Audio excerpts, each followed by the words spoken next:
y a une plante qui a poussé dans les jardins où Jésus a marché, et presque personne n'en parle. Elle n'apparaît pas dans les grands tableaux.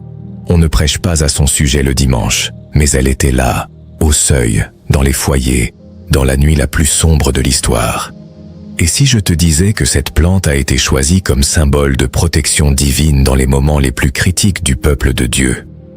Si tu restes jusqu'à la fin, tu vas découvrir le principe spirituel qui a été codé en elle et comment l'activer dans ta vie quand tu ressens une attaque, de l'épuisement, de la peur ou des périodes d'opposition invisibles. Parce que ce n'est pas une question de superstition, c'est une question de la façon dont le Créateur a caché des lois de protection dans la nature elle-même. Il y a un message que peu ont remarqué, et quand tu le verras, tu ne pourras plus t'empêcher de le voir. Si tu sens que ce sujet arrive au moment exact pour toi, écris dans les commentaires « Je suis sous couverture ». Et si, du plus profond de ton cœur, tu souhaites soutenir cette énergie et aider à ce que ce message continue d'atteindre d'autres âmes, tu peux envoyer un super chat comme un acte conscient de soutien spirituel. Seulement si tu le sens, car ici, tout coule de l'âme. Commençons. Dans la tradition hébraïque, la nature n'était pas un paysage, c'était un langage. Cette distinction est fondamentale pour comprendre tout ce qui va suivre. Pour la mentalité occidentale moderne, la nature est un système de processus physiques, chimiques et biologiques qui peut être étudié, mesuré et exploité. C'est le décor de la vie humaine, mais pour les maîtres d'Israël, pour les prophètes, pour ceux qui ont écrit les textes sacrés, la nature était un texte vivant. C'était la première révélation du Créateur avant qu'une seule parole écrite n'existe. Chaque créature, chaque plante, chaque phénomène du monde visible portait inscrit un sens que l'œil entraîné pouvait déchiffrer. Le sage roi Salomon, considéré par la tradition comme l'homme le plus sage ayant jamais existé, était reconnu précisément pour sa maîtrise de ce langage. Les Écritures disent de lui qu'il parlait des arbres, du cèdre du Liban jusqu'à l'hysope qui pousse sur les murs. Ce n'était pas une liste botanique. C'était la démonstration qu'il comprenait le message spirituel de la création à deux extrémités du spectre, du plus haut et majestueux au plus petit et oublié. Et dans ce détail sur l'hysope, il y a un signe que la plupart des gens négligent. Si l'homme le plus sage de son temps incluait cette petite plante dans son enseignement, c'est parce que l'hysope n'était pas trivial. C'était un texte sacré sous forme végétale. Maintenant, qu'est-ce que l'hysopo exactement ? C'est une plante de la famille des lamiacées, à tiges fines et à petites fleurs, qui pousse à l'état sauvage dans les régions arides du Méditerranée et du Moyen-Orient. Elle n'est pas voyante. Elle n'a pas la stature du cèdre ni le parfum puissant de la myrrhe. Elle pousse dans des endroits où presque rien d'autre ne pousse, entre les fissures des murs en pierre, sur les bords caillouteux des chemins, dans des terrains calcaires où la terre est rare et le soleil implacable. C'est la plante des marges, celle que personne ne plante délibérément, celle qui apparaît seule là où le monde semble hostile à la vie. Et pourtant, le Créateur l'a choisie à 3 moments qui sont la colonne vertébrale de l'histoire sainte. Le premier moment est l'Exode. Le peuple hébreu est en esclavage en Égypte depuis 400 ans. Dieu a envoyé plaie après plaie et le pharaon a endurci son cœur à chaque fois. Mais arrive la dernière plaie, la plus terrible, et avec elle arrive aussi l'instruction de couverture. Dieu ne dit pas au peuple de construire des murs plus hauts. Il ne lui demande pas d'acquérir des armes. Il lui donne une instruction qui semble presque ridicule face à l'ampleur de ce qui est sur le point de se produire. Prenez une branche d'hysope, trempez-la dans le sang de l'agneau sacrifié, et marquez avec elle les linteaux et les poteaux de vos portes. Cette marque sera le signe. Et quand l'ange de la mort parcourra l'Égypte cette nuit-là, il passera outre chaque maison marquée. Détends-toi ici un moment. Le Créateur de l'univers, celui qui a divisé la mer Rouge et a parlé depuis le buisson ardent, a choisi une plante sauvage, ordinaire, qui pousse entre les pierres, comme l'instrument de la couverture la plus importante de l'histoire du peuple hébreu. Pas le cèdre, pas l'olivier, arbre sacré par excellence. Pas le figuier ni la vigne, symbole de prospérité et de bénédiction. L'hysope, la plante des marges, celle que personne ne remarque. Ce choix n'était pas accidentel, il était délibéré. Et le message qu'il porte est le suivant. La grandeur de l'instrument ne détermine pas l'efficacité de la couverture. Ce qui détermine l'efficacité, c'est l'obéissance de celui qui l'utilise et le sang qui l'imprègne. L'hysope n'était qu'un moyen. La couverture venait de quelque chose que l'hysope ne pouvait que transmettre, pas créer. Le deuxième moment se produit des siècles plus tard, dans l'intimité la plus déchirante d'un psaume. Le roi David, l'homme qui avait été appelé un homme selon le cœur de Dieu, vient de commettre les actes les plus sombres de sa vie. Il a abusé de sa position pour prendre la femme d'un autre homme et a ordonné que cet homme meure au combat pour cacher ce qu'il a fait. Lorsque le prophète Nathan le confronte, quelque chose en David se brise d'une manière qui ne peut pas être réparée extérieurement. Il n'y a pas de sacrifice suffisant. Il n'y a pas de rituel qui suffise. Et depuis cet endroit de fracture totale, il écrit le psaume 51. « Purifie-moi avec de l'hysope, et je serai pur. » David ne demande pas une purification superficielle. Il ne demande pas que les apparences soient restaurées. Il demande que l'hysope atteigne les profondeurs de sa contamination intérieure et le lave de l'intérieur. Il utilise le langage du rituel de purification de l'Exode pour demander quelque chose que aucun rituel ne peut accomplir par lui-même. Une purification de l'âme qui ne peut venir que d'en haut. Et il choisit l'hysope, cette petite plante humble, comme le symbole de ce besoin radical d'être restauré à la racine même de son être. Le troisième moment est le calvaire. Jésus est sur la croix. Il a dit « J'ai soif ». Quelqu'un court, imbibe une éponge de vinaigre et l'approche de ses lèvres en utilisant une branche d'hysope. À cet instant, le cercle se referme avec une précision qui coupe le souffle. La même plante qui a marqué les portes dans l'Exode pour que la mort passe son chemin, qui a été invoquée dans le plus profond repentir d'Israël, est maintenant présente au moment où l'agneau de Dieu achève le sacrifice que l'agneau de l'Exode ne faisait qu'annoncer. L'hysope n'a pas été choisi par hasard dans aucun de ces trois moments.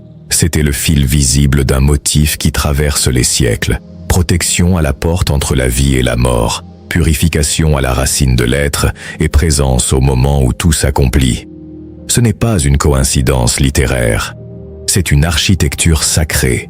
Si tu commences à percevoir que rien dans le divin n'est accidentel, écris « Je vois le motif ». Et si cette révélation touche quelque chose de profond en toi, tu peux soutenir cet enseignement avec un super chat, comme celui qui nourrit une flamme sacrée pour qu'elle ne s'éteigne pas. Il existe un type de souffrance qui est particulièrement déroutant, car il n'a pas une origine que tu peux pointer du doigt. Il n'y a pas eu de perte concrète. Il n'y a pas de diagnostic médical. Il n'y a pas eu de trahison récente ni de crise économique visible. Mais quelque chose en toi est différent. L'air semble plus lourd. L'énergie que tu avais auparavant pour affronter la journée apparaît maintenant fragmentée dès les premières heures du matin. Il y a une anxiété sous-jacente qui ne répond pas à la logique, qui ne disparaît pas quand tu te dis qu'il n'y a pas de raison de la ressentir. Il y a une insomnie qui n'est pas celle du stress ordinaire, mais celle de quelqu'un qui sent que quelque chose veille dans l'obscurité sans pouvoir identifier ce que c'est. Les personnes autour de vous changent envers vous de manière subtile que vous ne pouvez pas expliquer. Des conversations qui coulaient auparavant se sentent maintenant forcées. Des projets qui avaient de l'élan s'arrêtent sans raison apparente. Des décisions que vous preniez clairement vous causent maintenant une paralysie disproportionnée. Et la paix, cette paix profonde qui était votre état naturel à d'autres saisons, se fragmente maintenant dès que vous essayez de la maintenir. Comme de l'eau qui s'échappe entre vos doigts, plus vous serrez fort. Ce que beaucoup de gens ne comprennent pas, c'est que l'être humain n'est pas uniquement un organisme biologique qui traite des pensées. C'est aussi un champ d'énergie, de conscience, d'identité spirituelle qui a sa propre architecture, sa propre cohérence et sa propre vulnérabilité. Tout comme le corps physique a un système immunitaire qui, lorsqu'il est fort, neutralise les menaces avant qu'elles ne se transforment en maladie, le champ spirituel a son propre système d'intégrité. Lorsque ce système est intact, les influences externes négatives, les pensées intrusives, les énergies de peur et d'opposition ne trouvent pas de point d'entrée. Elles rebondissent, non pas parce que la personne est parfaite, mais parce que son champ est cohérent, enraciné, connecté à sa source. Mais quand ce champ perd sa cohérence, quand il y a des lacunes dans son architecture interne, l'expérience change radicalement. Les mêmes situations que tu gérais auparavant avec équanimité te déstabilisent maintenant. Les pensées que tu pouvais auparavant observer, sentir, identifier, te piègent désormais. La peur, qui était autrefois un signal utile, devient un état permanent de fond qui colore tout ce que tu perçois. Et qu'est-ce qui crée ces lacunes? Plusieurs choses, et presque toutes ont en commun d'avoir été refoulées plutôt que traversées consciemment. La douleur émotionnelle qui n'a jamais été traitée. Les pertes qui ont été enterrées sous l'argument qu'il fallait être fort et avancé.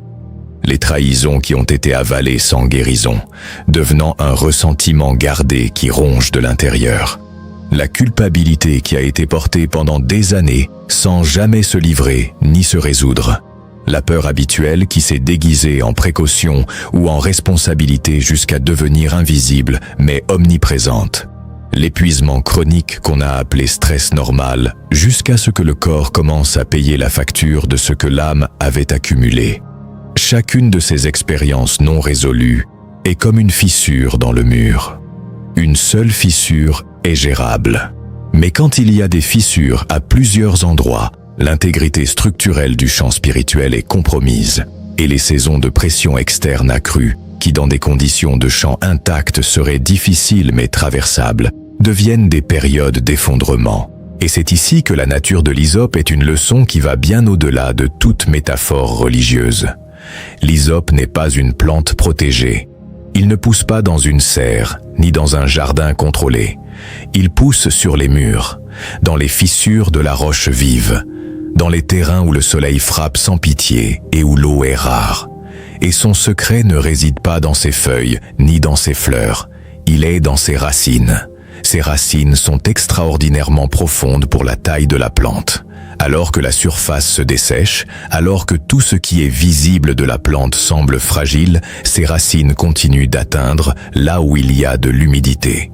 Elle continue de toucher ce qui nourrit, et c'est pourquoi elle survit là où tout le reste périt. La leçon spirituelle que cela renferme est directe et sans détour. Ta capacité à rester intègre au milieu de l'adversité ne dépend pas de la taille de ta force visible. Elle dépend de la profondeur à laquelle atteignent tes racines spirituelles. Une personne avec des racines profondes dans sa connexion avec le sacré, avec son but, avec son identité la plus véritable, peut traverser des saisons qui détruiraient quelqu'un avec plus de ressources externes, mais avec des racines superficielles. Non pas parce qu'elle ne ressent pas le vent, mais parce que le vent ne peut pas arracher ce qui est ancré à cette profondeur. Si en ce moment tu es dans l'une de ces saisons que j'ai décrites au début, s'il y a une anxiété sans nom, une opposition sans visage, un drainage sans cause visible, je dois te dire quelque chose qui change la perspective de tout ce que tu vis. Ce que tu ressens n'est pas une preuve d'abandon divin. C'est la pression qui précède l'enracinement le plus profond que tu aies jamais eu dans ta vie. Les racines les plus fortes ne se forment pas dans le confort, elles se forment dans la résistance, dans la pénurie apparente, dans le terrain qui oblige la racine à chercher plus profondément parce qu'à la surface, il n'y a pas assez pour survivre. Ta fissure n'est pas ta tombe, c'est ta terre de culture. Si tu es en ce moment en une phase de vulnérabilité, écris « Ma racine se renforce ». Et si ce message te donne de la clarté au milieu de la confusion, tu peux envoyer un super chat comme un échange conscient d'énergie. Ici, tout soutien naît de la gratitude, pas de l'obligation. Je veux te poser une question qui semble simple mais qui, si tu y penses vraiment, secoue les fondements de ta compréhension de la protection spirituelle. Pourquoi le coton-tige ? Le créateur de l'univers, qui parla et fit exister la lumière, qui forma l'être humain de la poussière de la terre, qui divisa la mer par sa voix, choisit une plante sauvage qui pousse entre les fissures des murs pour être l'instrument visible de ses actes les plus sacrés. Pourquoi pas le cèdre, symbole de force et de noblesse? Pourquoi pas l'olivier, emblème de paix et de consécration? Pourquoi pas le palmier, associé au triomphe et à la victoire? La réponse à cette question est la révélation centrale de tout ce message. Et quand tu la vois, elle change de manière permanente la façon dont tu te relies à ta propre vie spirituelle. L'hysope n'avait pas de pouvoir magique. Il n'y avait rien dans sa composition chimique qui expliquât sa fonction sacrée. C'était un symbole vivant, choisi avec précision, pour communiquer un principe éternel sur la façon dont fonctionne la couverture divine dans le monde humain. Et ce principe est le suivant. La couverture divine ne s'active pas par la grandeur extérieure. Elle s'active par l'authenticité et la permanence dans la connexion avec le sacré. L'hysope était petit, mais il n'essayait pas d'être cèdre. Il avait son propre parfum, discret, mais réel. Il n'essayait pas de rivaliser avec l'encens ni avec la myrrhe. Il poussait là où il pouvait pousser, sans se plaindre du terrain, sans attendre de meilleures conditions, sans abandonner sa nature parce que l'environnement était hostile. Il était exactement ce qu'il était, à l'endroit où il se trouvait, avec les ressources qu'il avait. Et cette fidélité à sa nature était précisément ce qui le rendait apte à être l'instrument de la couverture. Lorsque Dieu a donné l'instruction au peuple dans l'Exode, il n'a pas dit « Prenez le plus grand que vous trouvez, le plus impressionnant, le plus coûteux ». Il a dit « Prenez ce qu'il y a dans ce terrain aride, ce qui pousse entre les pierres, ce que personne ne cultive, mais qui persiste parce que sa racine est plus profonde qu'elle n'en a l'air. Et avec cela, marquez vos portes ». Le message implicite était dévastateur dans sa simplicité. Tu n'as pas besoin d'être plus que ce que tu es pour être sous couverture. Tu dois être authentiquement ce que tu es, avec toute la profondeur que cela implique.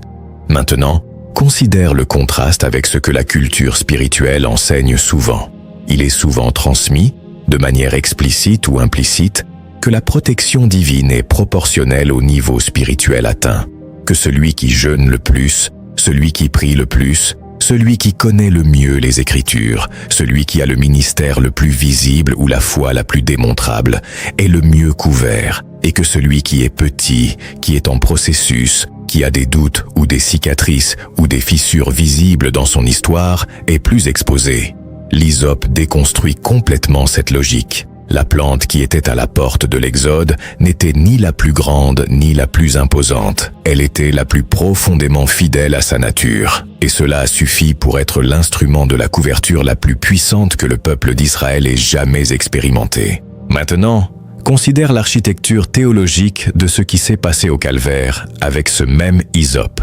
Lorsque quelqu'un porte l'éponge imbibée de vinaigre aux lèvres de Jésus en utilisant une branche d'hysope, il ne fait pas un geste fortuit. Il ferme un arc qui s'est ouvert dans l'Exode avec une précision qui ne peut être accidentelle. L'agneau de l'Exode était une préfiguration. Le sang sur les linteaux était une anticipation. Le peuple qui est resté sous couverture cette nuit-là en Égypte a reçu une protection temporaire, spécifique à ce moment. Mais au calvaire, l'agneau définitif complétait le sacrifice qui rendait cette couverture permanente pour toute l'humanité et pour tous les temps. Et l'hysope était aux deux extrémités de l'arc, dans la première couverture temporaire et dans la consommation de la couverture éternelle. Ce détail n'est pas dans les évangiles pour ornement littéraire. Il est là parce que l'écrivain inspiré voulait que le lecteur connaissant l'Exode voie le cercle se fermer. Il voulait qu'il comprenne, ceci est l'accomplissement de cela. Ce mouton est le mouton final. Ce sang est le sang définitif. Et l'hysope qui relie ces deux moments n'est pas une décoration. C'est le témoin végétal de la continuité du plan rédempteur. Maintenant, ramène tout cela à ta vie personnelle, pas comme une métaphore religieuse lointaine, mais comme un principe opérationnel immédiat. Combien d'énergie as-tu investi pour te protéger à travers la grandeur extérieure? Pour construire une image suffisamment imposante pour que personne n'ose l'attaquer? Pour accumuler suffisamment d'accomplissements pour te sentir digne de couverture? Pour démontrer une force spirituelle qui est parfois authentique, mais parfois n'est que la peur déguisée en confiance? L'hysope te dit que ce chemin ne mène pas à la couverture, il mène à l'épuisement. La couverture divine ne se gagne pas par la grandeur. Elle ne se mérite pas par la perfection. Elle s'active par une connexion authentique, par la persistance, par être racine plutôt qu'apparence, par continuer à grandir sur ton terrain, même s'il est aride, même s'il s'agit d'une fissure, même si personne ne regarde. Cette permanence, cette fidélité silencieuse au lien avec le sacré est ce que l'hysope a représenté à chaque moment où il est apparu. Et c'est ce qu'il peut représenter dans ta vie lorsque tu décides de cesser de chercher la grandeur visible et que tu commences à cultiver une profondeur réelle, Si tu fais cet exercice en ce moment, écris « J'active ma couverture ». Et si tu ressens quelque chose de réel en le faisant, tu peux contribuer avec un super chat comme celui qui honore un moment sacré vécu en communauté. Tout principe spirituel, aussi vrai et profond soit-il, reste au niveau de l'information jusqu'à ce qu'il trouve une pratique qui l'incarne dans la vie quotidienne. La connaissance qui n'est pas pratiquée devient un ornement intellectuel. Elle peut impressionner lors d'une conversation. Elle peut générer une sensation momentanée d'expansion lorsque tu l'entends. Mais s'il n'y a pas une action répétée qui l'ancre dans ton corps et dans ta routine, elle s'évapore aussi facilement qu'elle est venue, et nous revenons exactement au même état qu'auparavant. Ce que je te propose ici n'est ni une formule magique, ni un rituel de protection ésotérique. C'est une pratique d'ancrage conscient, un ensemble d'actes délibérés par lesquels tu dis à ton système nerveux, à ton champ émotionnel et à ton âme chaque jour « Je ne suis pas seul, je ne suis pas exposé, j'ai des racines et j'ai une couverture ». Je ne dis pas cela comme un souhait. Je le déclare comme une réalité qui existe déjà et que je choisis simplement d'habiter. Le premier pas se produit dans les premiers moments du matin et son pouvoir réside précisément dans sa position dans la journée. Avant que tu n'ouvres complètement les yeux, avant que le téléphone ne t'informe de tout ce que le monde a généré pendant que tu dormais, avant que l'esprit ne commence à faire sa liste de choses à faire et son inventaire de préoccupations. Dans cet espace bref entre le sommeil et la pleine veille, lorsque l'esprit n'a pas encore armé ses défenses ni ses agendas, il y a une ouverture extraordinaire. Dans cet espace, déclare à voix basse ou dans le silence de ton esprit « Aujourd'hui, je marche sous une couverture divine ». Ne le dis pas comme quelqu'un qui demande, ne le dis pas comme quelqu'un qui attend, dis-le comme quelqu'un qui se souvient, comme quelqu'un qui affirme une réalité qui existait avant qu'il ne la nomme. Car la couverture n'est pas quelque chose que tu construis avec tes mots, c'est quelque chose qui existe déjà et auquel tes mots s'alignent. Le deuxième pas est un ancrage physique et se fait les yeux fermés. Il peut durer seulement 1 minute et son effet sur le système nerveux est immédiat et mesurable. Porte ton attention sur tes pieds.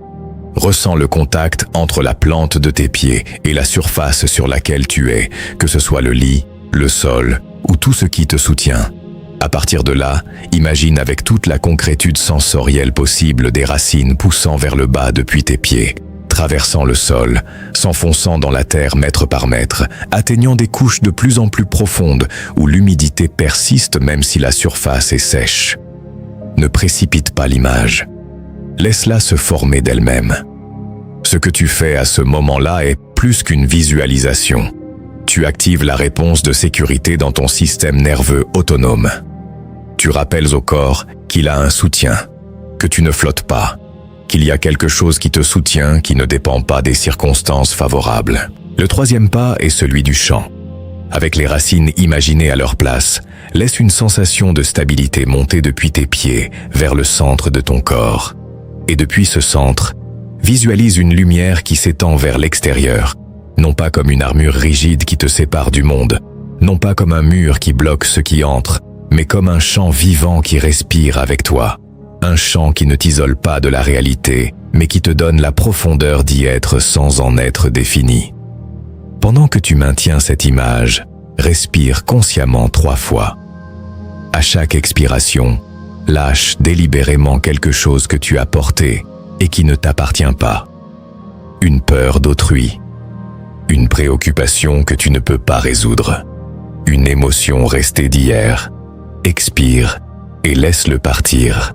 Le 4e pas est celui de l'extension, et c'est là que la pratique individuelle devient quelque chose de plus grand. Prends consciemment ce champ de couverture que tu as établi en toi et étends-le vers ceux que tu aimes. Tes enfants, ton partenaire, tes parents, ta communauté proche.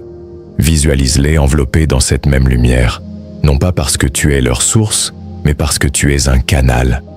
Et ensuite, par un acte de volonté délibéré, étends cette couverture aussi vers celui qui t'a blessé, vers la situation de conflit non résolu, vers l'ennemi, dans les termes où Jésus a utilisé ce mot. Ce pas est le plus avancé et le plus transformateur, car il active un principe qui apparaît à plusieurs reprises dans l'enseignement de Jésus et qui a des conséquences spirituelles directes.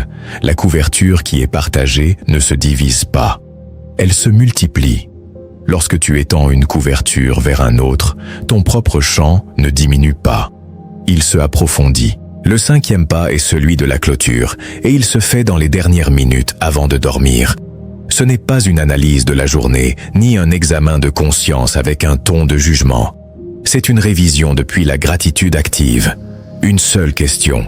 Y a-t-il eu un moment aujourd'hui où j'ai ressenti quelque chose de semblable à la paix, à la clarté, à la présence, même si c'était bref?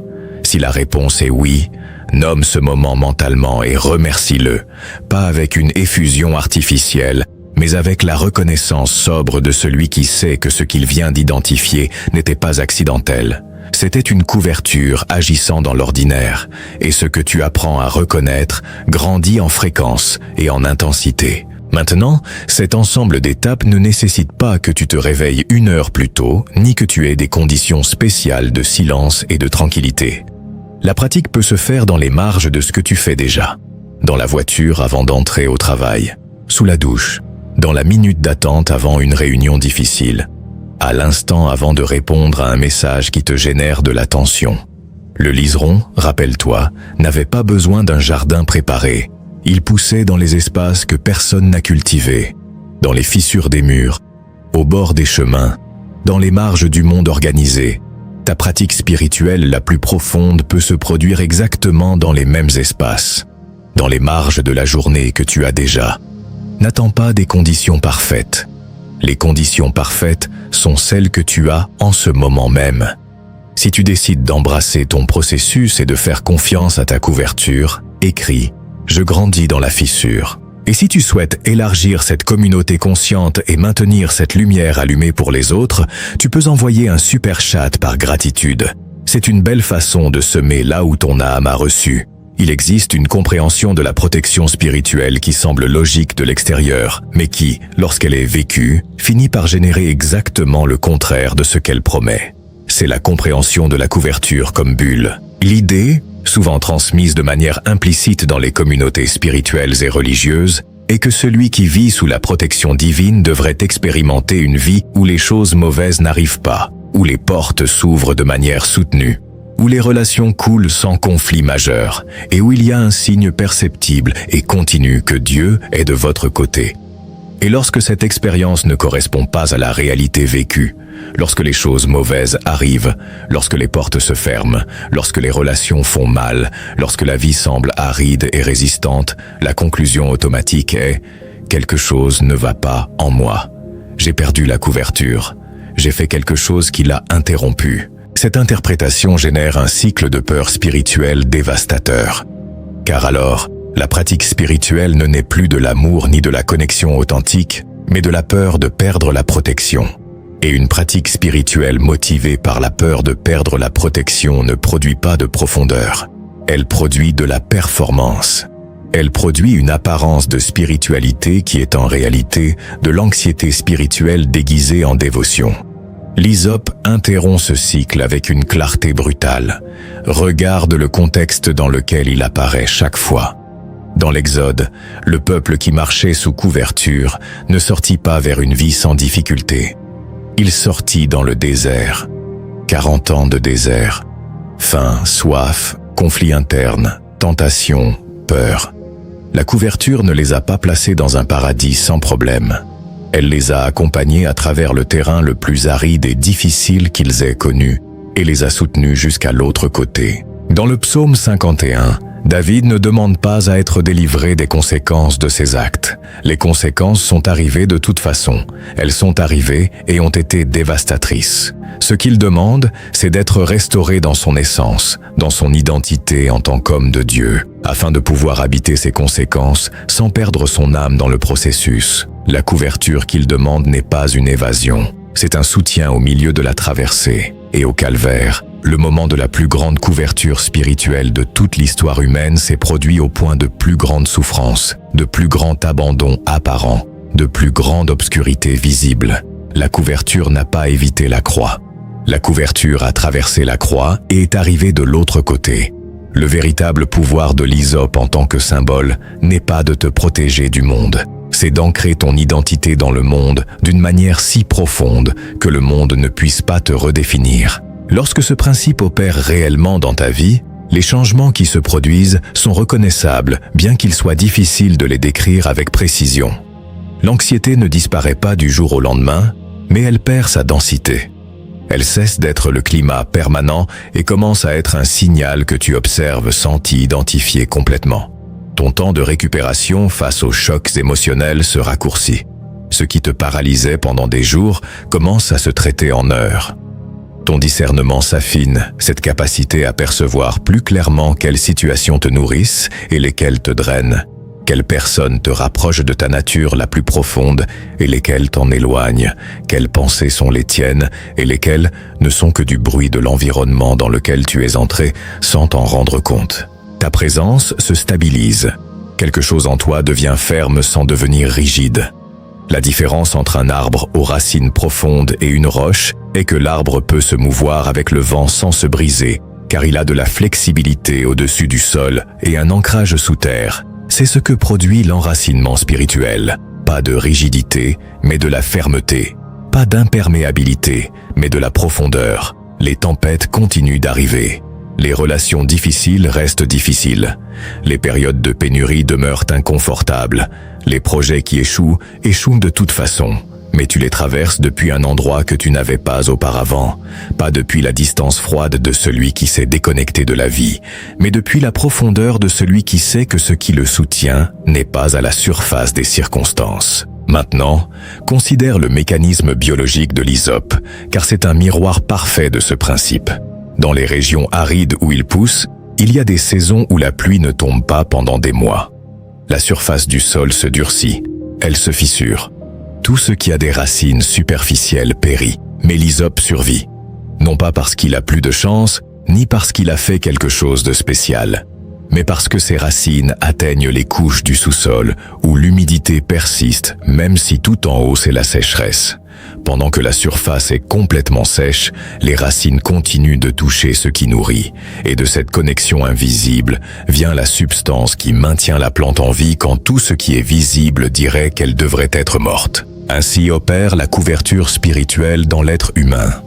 Lorsque la surface de ta vie est sèche, lorsque les circonstances extérieures semblent arides et que l'espoir visible semble s'être épuisé, les racines de ton identité spirituelle, si elles sont suffisamment profondes, continuent de toucher la source. Et depuis cette connexion que personne ne peut voir, vient la substance qui te maintient présent, vivant, fonctionnant et en mouvement, quand tout l'extérieur dirait que tu ne devrais pas pouvoir continuer.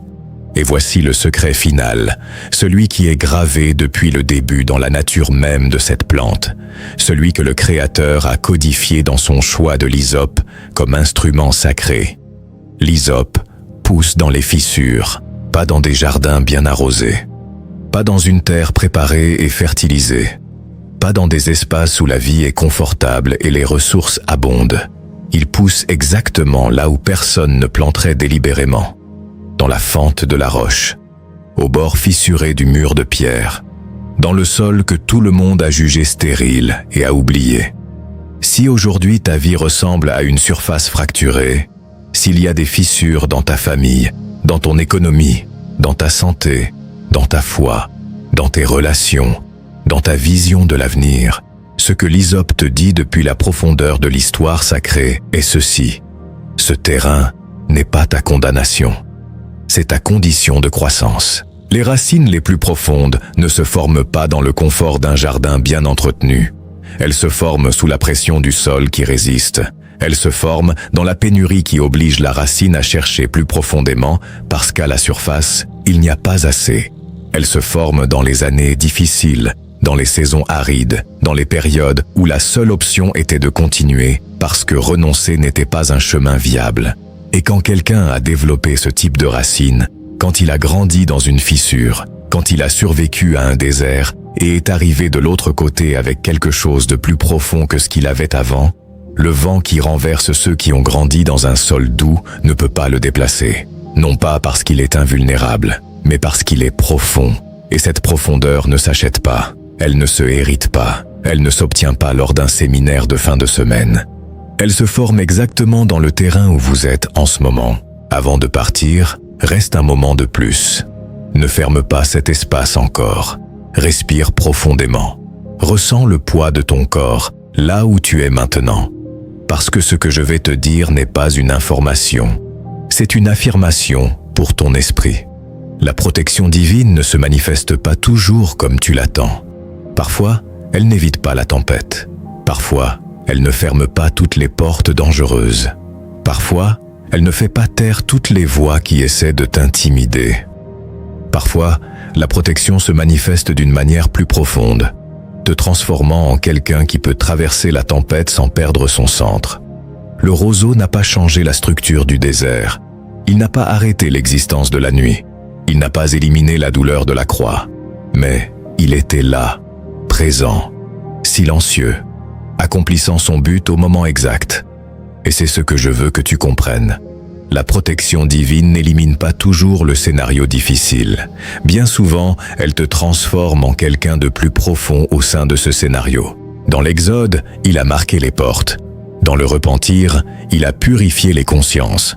Sur la croix, il a accompagné le moment le plus vulnérable de l'histoire. Ce n'était pas un hasard, c'était une cohérence spirituelle. C'était un message répété à différents moments pour que personne ne puisse l'ignorer. Dieu protège à travers des principes, pas seulement à travers des interventions spectaculaires. Et le principe de l'hysope est celui-ci. Le petit, lorsqu'il est enraciné, est indestructible. Peut-être que tu ne te sens pas grand. Peut-être que tu ne te sens pas puissant. Peut-être que tu sens que ta vie n'a pas l'impact que tu imaginais. Mais les racines que tu développes en secret font quelque chose que tu ne peux pas encore voir. Chaque fois que tu choisis l'intégrité quand personne ne te regarde, ta racine s'approfondit. Chaque fois que tu choisis de pardonner quand il serait plus facile de te durcir, ta racine se renforce. Chaque fois que tu décides de faire confiance quand tu ne comprends pas, ta racine s'étend. Les racines profondes ne se forment pas en jours faciles. Elles se forment sous pression. La fissure où tu te trouves aujourd'hui peut être le terrain le plus fertile pour ta véritable force. Et écoute cela attentivement, tu ne grandis pas seulement pour toi. Le buisson ardent ne retenait pas pour lui ce qu'il absorbait, il l'étendait, il couvrait, il atteignait, il touchait des surfaces que d'autres ne pouvaient pas toucher. La protection que tu développes aujourd'hui peut être la couverture qui sauvera demain quelqu'un d'autre du découragement. La paix que tu cultives au milieu du chaos peut devenir un refuge pour ta famille. Ta cohérence spirituelle peut devenir l'encre dont d'autres ont besoin lorsque leur monde tremble. Rien de ton processus n'est un gaspillage. Rien de ta douleur n'est invisible. Rien de ta fidélité ne passe inaperçu. Peut-être t'es-tu demandé à un moment « Où est Dieu en cette saison ?» La réponse peut ne pas être spectaculaire, mais elle est réelle. Elle est dans la racine qui ne se brise pas. Elle est dans le calme qui revient après avoir pleuré. Elle est dans la force qui apparaît quand tu pensais qu'il n'en restait plus. C'est cela la couverture. Ce n'est pas une bulle qui t'isole du monde. C'est une profondeur qui te soutient à l'intérieur du monde. Cet espace que nous partageons ici n'est pas le fruit du hasard. Ce n'est pas un divertissement vide. C'est un rappel constant que l'invisible est plus réel que le visible. Que l'esprit a besoin de nourriture autant que le corps. Qu'il existe des principes anciens qui restent actifs aujourd'hui. Si ce message était pour toi, ne le laisse pas passer comme un contenu de plus. Abonne-toi. Fais-le avec intention. Décide de faire partie d'une communauté d'âmes qui s'éveillent, qui ne veulent pas vivre en surface, qui sont prêtes à approfondir. Ici, nous ne venons pas pour impressionner, nous venons pour transformer. Et si au fond de toi tu ressens le désir de soutenir ce jardin spirituel, d'aider ces messages à continuer d'atteindre des personnes qui sont aujourd'hui dans leur nuit la plus sombre, tu peux le faire par le biais d'un super chat. Ce n'est pas une obligation, ce n'est pas une pression, c'est un semi-conscient. C'est une manière de dire « Je veux que cette lumière continue de briller pour quelqu'un d'autre », seulement si cela vient de ton cœur. Avant de conclure, je veux que tu enregistres une phrase en toi. Pas comme une motivation passagère, mais comme une déclaration spirituelle. Mes racines sont plus profondes que ma tempête. Répète-la lorsque la peur apparaîtra. Répète-la lorsque le doute chuchotera. Répète-la lorsque tu sentiras que tu es dans une fissure, car la fissure n'est pas ta fin. C'est ton terrain de croissance. La couverture est active, même si tu ne la vois pas. La profondeur se forme, même si tu ne la ressens pas tout le temps. Et le coton continue de croître dans les endroits les plus improbables, nous rappelant que le petit, quand il est fidèle, peut soutenir des moments éternels. Nous nous voyons dans le prochain message, ici, où l'invisible devient certitude, où la racine compte plus que l'apparence, et où chaque âme qui s'éveille découvre qu'elle n'a jamais été sans protection.